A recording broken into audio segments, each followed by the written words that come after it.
Doctor, सर्व उपचार संपल्यानंतर मला कोणते दीर्घकालीन दुष्परिणाम माहीत असावेत का? हा एक महत्त्वाचा प्रश्न आहे. काही महिलांना स्तन कर्करोगाच्या उपचारानंतर दीर्घकालीन परिणाम जाणवू शकतात. हे शारीरिक, भावनिक किंवा मानसिक असू शकतात. पण लक्षात ठेवा, प्रत्येकाला हे अनुभव येतातच असं नाही. सटचा थकवा हा एक सामान्य दीर्घकालीन परिणाम आहे. काही महिलांना उपचारानंतरही खूप थकवा जाणवत राहतो.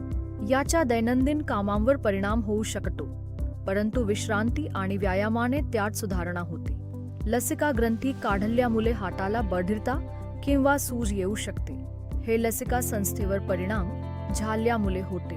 हा धोका कमी करण्यासाठी आम्ही व्यायाम आणि खबरदारी घेण्याची शिफारस करतो.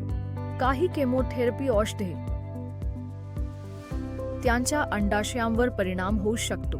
यामुळे तात्पुरती किंवा काही वेळा कायमची रजोनिवृत्ती येऊ शकते. काही स्त्रियांच्या प्रजनन क्षमतेवर परिणाम होऊ शकतो. दीर्घकालीन हार्मोन थेरपीमुळे हाडे कमकुवत होऊ शकतात.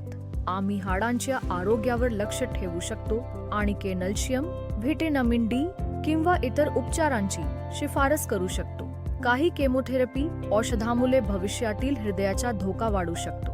त्यामुळे आम्ही उपचारादरम्यान आणि उपचारानंतर हृदयाच्या आरोग्यावर लक्ष ठेवू शकतो.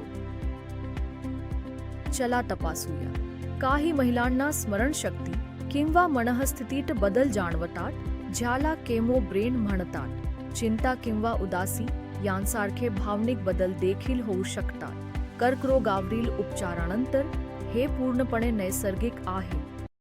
सर्वांनाच हे दुष्परिणाम होत नाही, आणि जरी झाले तरी त्यावर उपाय आहेत आपल्याकडे.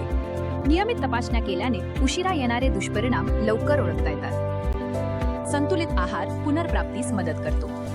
शारीरिक क्रियाकलाप ऊर्जा वाढवतो, सांधेदुखी कमी करतो आणि हाडं मजबूत करतो. आणि भावनिक आधार, मग तो कौटुंबिक समुपदेशन असो किंवा आधार गट, तितकाच महत्त्वाचा आहे. उपचारानंतरचं जीवनही आरोग्यदायी आणि सामान्य राहू शकतं.